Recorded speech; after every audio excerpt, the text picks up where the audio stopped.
Olá pessoal, tudo bem? Vamos falar então sobre aprendizagem de máquina e quais são os tipos. Então, primeiro, o que é aprendizagem de máquina? Então, quando a gente se refere à aprendizagem de máquina, a gente está falando que a gente vai criar modelos matemáticos, modelos computacionais para tentar aprender com os dados que a gente tem. Por exemplo, aqui tem alguns exemplos de modelos, como por exemplo, para prever se um e-mail é spam ou não é spam.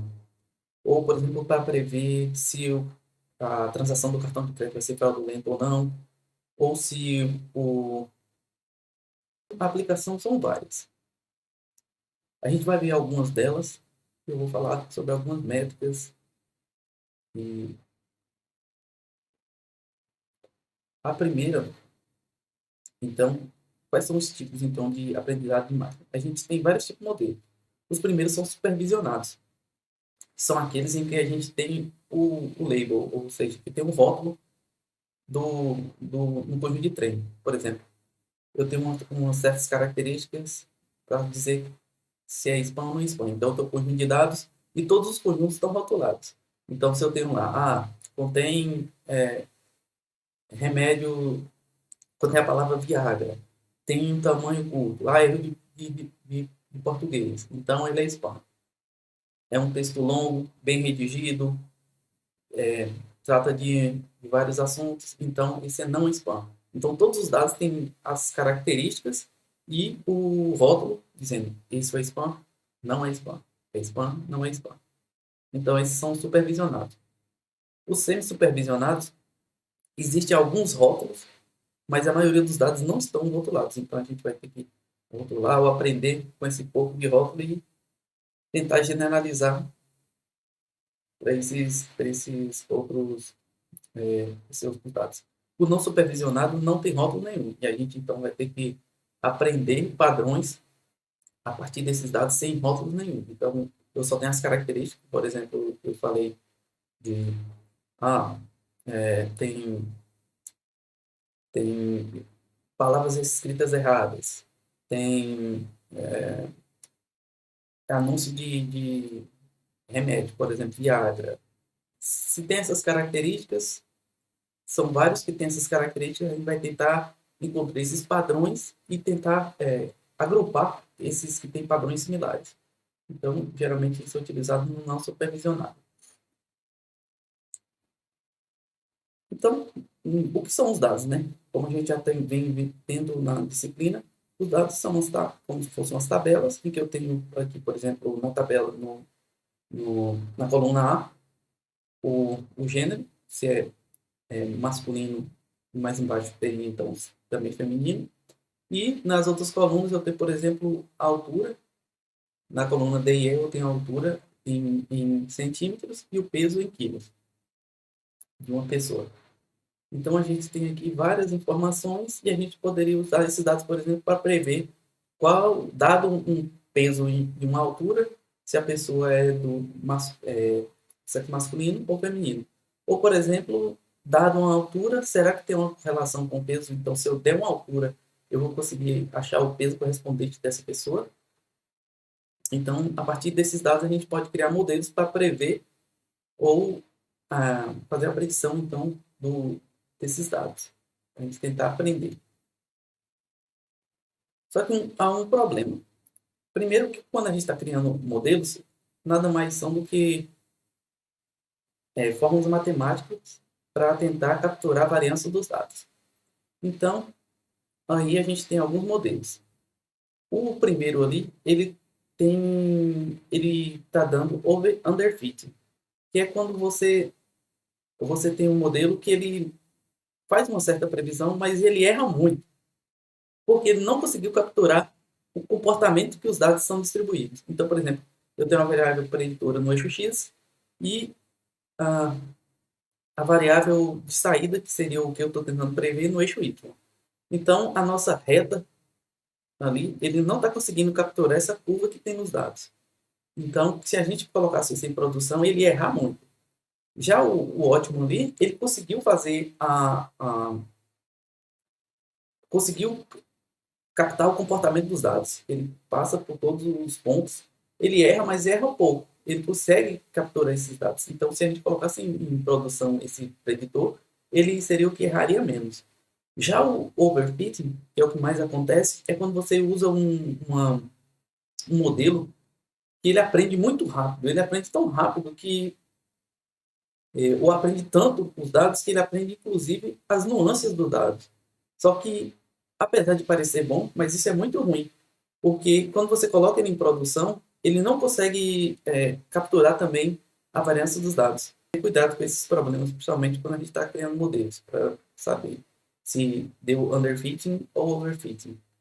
Geralmente a gente sabe se um modelo está ótimo ou teve under ou overfitting no conjunto de treinos. Então a gente tem um conjunto de treino, a gente tem os dados, ou, perdão, no conjunto de teste que ele nunca viu, a gente vai analisar. Se ele treinou, ele tem uma acurácia alta, ele acertou muito nos treinos, mas no teste ele está errando muito, errando mais do que muito mais do que nos treinos, então provavelmente está tendo um desses dois problemas.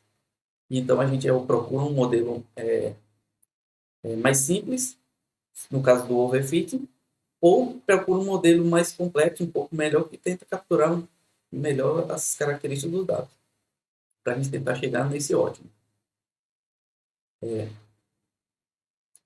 Então, dito isso, a gente tem então algumas características que são os tipos de modelos que a gente pode ter. A gente pode ter o primeiro ali, que é um modelo de... A gente pode ter classificação, regressão e clusterização. O primeiro ali é uma regressão, nesse caso é uma regressão linear, em que a gente tem, por exemplo, a idade. Se eu aumentar a idade, aparentemente parece que está aumentando também as características nesse length of stay. Então tem uma certa correlação ali em meus dados, e essa reta azul, que seria o meu modelo, ele está conseguindo capturar mais ou menos os dados. Então, por exemplo, um modelo de regressão seria, dado eu tenho uma casa, que, sei lá, com 2 quartos, um banheiro e garagem. Então, qual seria o preço que eu deveria cobrar por essa casa? Então, eu estou dando umas certas características, eu quero mais ou menos um preço ou um chute de um valor com essas características. Então, esse é o modelo de regressão. Diferente do modelo de classificação. No modelo de classificação, eu quero separar em classes, como, por exemplo, spam, não spam. Ou, sei lá, quero separar homem ou mulher. Quero tentar prever se vai ser homem ou se o dado uma certas características, se a pessoa é homem ou mulher. E assim por diante. Então, não só binário, pode ter várias classes. Pode ter, por exemplo, eu quero classificar se um objeto, dado um objeto, se ele é um animal, ou um vegetal, ou um objeto inanimado. Então, eu posso ter essas características e tentar classificar. Então, eu estou querendo separar em classes. Já a clusterização, eu não tenho rótulos, e basicamente eu vou tentar aprender e tentar agrupar esses dados da melhor maneira possível, de acordo que objetos ou pontos que tenham características parecidas estejam no mesmo cluster, no mesmo agrupamento. Como, por exemplo, ali, os vermelhos estão em um, os roxos estão em outro grupo e os verdes estão em outro grupo. Então, a gente tenta encontrar quais são esses grupos e depois olha internamente quais são as características desses grupos. Para a gente tentar, classificar, então, dizer o que seria cada um desses grupos. Basicamente, na disciplina, a gente vai trabalhar com regressão e classificação. São os mais utilizados e os mais simples. No entanto, quando a gente está falando de classificação, a gente pode ter algum a gente utiliza algumas métricas para dizer o quão bom é o nosso modelo. E essas métricas, eu vou explicar um pouco aqui, baseado nessa figura inicial. No início aqui, a gente tem, então, pontos bolinhas e X. As bolinhas representam, do lado verde, representam, então, por exemplo, spam, e o X seria não spam. Então, a gente está querendo criar um modelo que identifica se é um ponto desse é spam ou não. O nosso modelo seria essa bola no meio aí, que tem um lado verde ou outra vermelho. Então, o nosso modelo, ele é, do total no nosso universo aí, que seria esse quadrado completo, ele disse ali no nosso modelo que tem o verdinho claro, que seria os que ele conseguiu classificar como verdadeiro, que seria spam. Então, tudo que está dentro da bola ele classificou como spam. No entanto, do lado verde foi os que ele acertou, e do lado em que está de vermelho são os que ele errou. Ele falou que era spam, mas não era spam. Então, ali está o nosso preditor. Então, a partir disso, a gente pode derivar diversas métricas, como, por exemplo, na tabela abaixo. Se a gente colocar, então, a tabela é a representação da mesma figura, em que eu tenho ali, então, o real, que, por exemplo, seria spam, e o detectado seria o que a gente disse que seria spam, o que o nosso classificador classificou como spam. Então, no primeiro teria o verdadeiro positivo, que seria o que o nosso classificador classificou como spam, e realmente era spam. Tem um falso negativo, em que a gente, o nosso classificador disse que não era spam, mas na verdade era spam. Que seria, então, o verde escuro na nossa figura. No eixo, um outro seria o falso positivo. Seria aqueles que nós classificamos como spam, mas não era spam. Que seria, então, os falsos positivos, que é a parte vermelha da nossa figura ali dentro da bola. E o verdadeiro negativo, em que a gente falou que não era spam e realmente não era spam, que seria a parte cinza. Então, a partir desse quadrado aqui, a gente pode criar algumas métricas para avaliar o nosso modelo. A primeira é a acurácia, que a gente soma, então, a diagonal de verdadeiro positivo e verdadeiro negativo e divide pelo total. A gente quer saber, então, o quão o nosso modelo acertou. Do total que teria para ele acertar, o quanto ele acertou. Então, a gente tem a acurácia. Uma outra métrica bastante utilizada é a precisão. A precisão, ela vai dizer se é como está na figura também verdinho logo abaixo ali. Então, dos que eu falei que era dos verdadeiros positivos, né? Então, do que eu falei que era spam e realmente era spam, qual é essa porcentagem?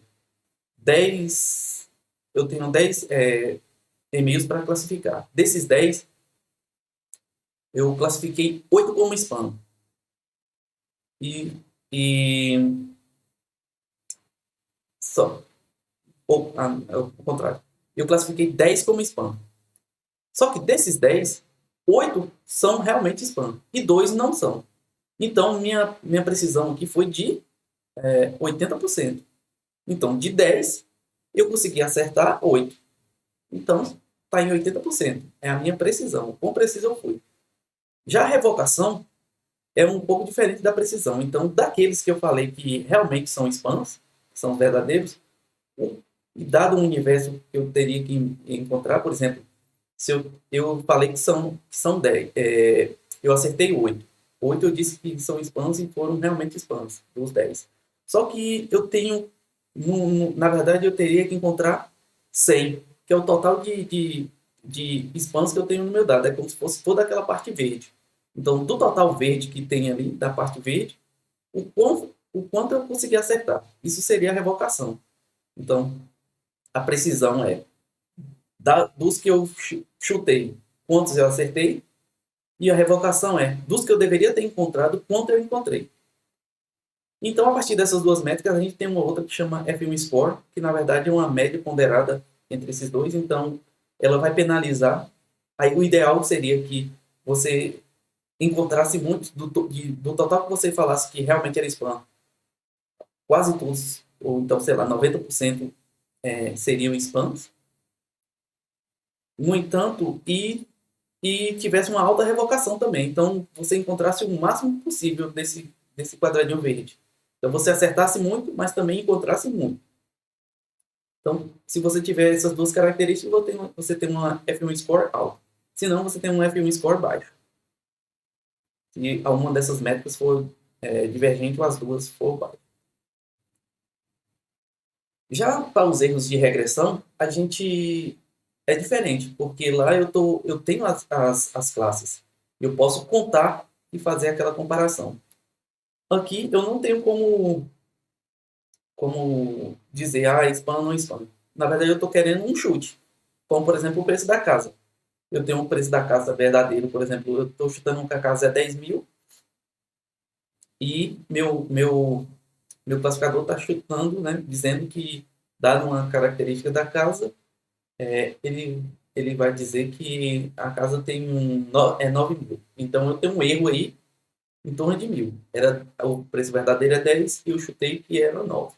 O meu modelo está chutando que é 9. Então eu tenho um erro aí de 1.000. Então, a partir desse erro, dos erros, eu posso calcular algumas métricas. Que o primeiro aí é o MAI, que é o erro médio absoluto, em que tem até um exemplo aqui um pouco embaixo, de como calcular o MAI. Imagine que eu tenho esses carros aqui. Tem um Fusca, um Opala, um Corvette e tem uma bicicleta. E meu modelo está predizendo certos valores. Então, na segunda linha, a gente tem aqui, então, que o preço do Fusca era 10, vamos supor que era mil, em R$ 1.000, né? Vamos supor que era 10 e eu chutei 9. Então, meu erro foi de 1. O preço do Opala era 62. Meu modelo falou que era 60. Então, eu errei aí 2. Já o preço do Corvette era 700. Meu modelo falou que era 699. Eu errei 1. Também não foi ruim. Já o preço da bicicleta era 4. Meu modelo me falou que era nada, que não custava nada. Então, somando então esses erros, né? A diferença do erro aí pode ser absoluto, tanto faz ser positivo ou negativo, eu vou somar. Então vai ser 1 mais 2 mais 1 mais 4 dividido por 4, que é o número de elementos que eu tenho no meu modo para eu predizer. Então, eu tive um erro médio de 8. Então, dividido por 4, deu 2. Então, minha média de erro absoluto aí está em torno de 2. Eu erro, meu modelo está errando 2 para cima ou para baixo. Então, dado um valor de um carro ou de um meio de transporte, ele aproxima tanto que ele está errando no máximo 2, para cima ou para baixo. Esse é o médio absoluto. Tem uma outra métrica que é o erro médio quadrado. É parecido com esse erro, só que ele vai fazer o seguinte: ao invés de. Ele vai elevar ao quadrado esse erro. Então, por exemplo, no Fusca ali seria 10 menos 9, 1. 1 ao quadrado, 1. O, o Opala seria 62 menos 60, 2. 2 ao quadrado, 4. O outro também do Corvette é 1, 1 ao quadrado, 1. E o erro da bicicleta foi de 4. Então, 4 ao quadrado, 16. Ele somaria isso tudo e dividiria por 4. Então, teria um erro que seria maior e elevado ao quadrado. Por que elevar ao quadrado? Basicamente, ele está penalizando erros grandes. Imagine, por exemplo, se o Corvette custasse 700 e eu falasse que custasse 600. Então, o erro aí seria de 100. Então, se eu elevar 100 ao quadrado, ele vai penalizar muito esse erro. Já a bicicleta, apesar de ter errado o 4 ali, eu falei que era 0, mas 4 vezes 4 dá 16. A penalização aí foi pouca. Então, mas se no caso do Corvette, se eu errasse muito, ele era muito penalizado, seria muito penalizado. Então, essa é a ideia do erro médio quadrado. Ele penaliza mais do que o erro médio absoluto. E existe ainda a raiz do erro médio quadrado, que é basicamente o MSE, só que ao final, ao somar esse valor todo e dividir pelo número de instâncias, a gente poderia ainda está elevado ao quadrado esse valor. Quando a gente tira a raiz, a gente volta para a escala original. E a gente tem, então, a média de erro mais próxima do real. Por exemplo, vamos supor que o Corvette ali, eu errei, era 700, eu disse que era 100. Quando eu elevei ao quadrado, vai dar 10 mil. Então, meu erro está em 10 mil no MSE. Só que quando eu tiro a raiz desse valor, ele volta de novo para 100. Então, meu erro ficou mais ou menos em 100. Então, se eu somo a média e se eu faço a média desse valor e retorno para a raiz quadrada, então eu vou ter o erro médio quadrado, né? Que eu vou ter a mesma escala dos dados originais. Eu volto para a escala original dos dados. Então, o nosso modelo de regressão, basicamente, a gente vai tentar... A regressão é principalmente a regressão linear, porque existem várias outras regressões, mas a gente vai estudar aqui a regressão linear, que é uma das mais simples, mas também bastante poderosa. Ela consegue capturar bastante a variância dos dados. Então, é um algoritmo de machine learning que tenta prever o valor contínuo de x dado uma variável y. Então, aqui no caso do peso e altura.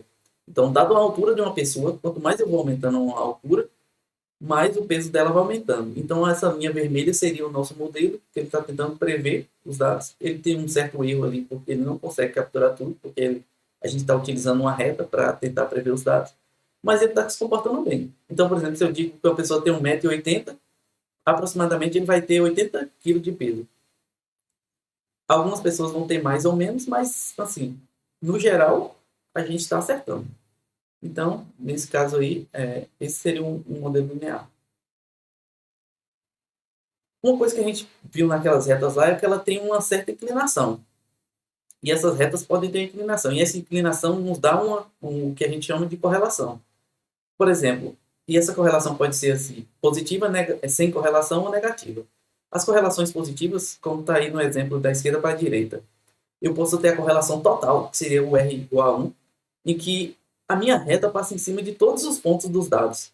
E ela então, capturou toda a informação ali do nosso modelo. Ela está perfeita. Então, se ela vai diminuindo, então,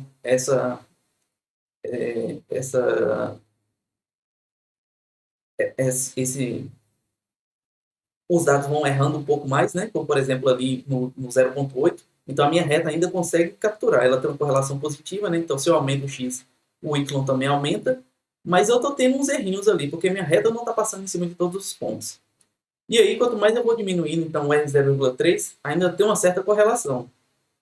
Mas o que quer dizer que se aumentar o x, nem sempre o y vai aumentar. Pode ser que ele diminua. Então, ele está começando... Pode ser que a gente não consiga capturar realmente a variância dos dados. Até chega uma não correlação, em que eu não consigo capturar, então, essa variância dos dados e a minha reta ele não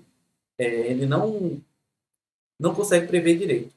Então, ali, se aumentar o x, não necessariamente o y aumenta. Pode ser que ele tenha algumas instâncias que ele diminui. E aí vai para a correlação negativa, que é o contrário. Então, se aumentar o x, o y diminui. Aí eu vou tendo também uma certa correlação, em que até chega uma correlação perfeita, que é quando quando eu aumento o x, o y diminui e eu consegui passar por cima de todos os pontos. Então, minha variável ali, minha reta está conseguiu acertar todos os pontos. Então, eu tenho uma correlação perfeita. Como eu disse, correlação não necessariamente você vai conseguir prever, mas ela dá correlação não necessariamente é a causa. É como eu expliquei no vídeo anterior, por exemplo, o galo canta, o sol nasce. Não quer dizer, eu posso usar o galo para prever se o sol vai nascer, mas não quer dizer que há relação de causa. Tem que ter cuidado com isso também, porque não quer dizer que se o galo parar de cantar, o sol não vai nascer. Tem que ter cuidado também com quando a gente achar correlações nos dados. Ou até mesmo ela é muito útil para prever a predição, mas não necessariamente tem correlação de causa. A regressão linear ela é uma das mais simples, mas não quer dizer que ela não seja poderosa. E ela é dada por essa função. Já que ela é uma reta, então ela é dada pela aquela equação da reta que a gente aprendeu até no ensino médio, de ax mais b, y é igual a x mais b, em que x é o valor que a gente está dando de entrada, o a é a inclinação da reta e o b vai ser o ponto em que a reta toca o eixo y. Então, dado de novo essas correlações ali, né? Então, se o A é positivo, a minha reta vai ter uma correlação positiva, que seria as correlações ali da esquerda para a direita em azul. Se a correlação for negativa, então se o meu A for negativo, eu vou ter uma correlação negativa nos meus dados.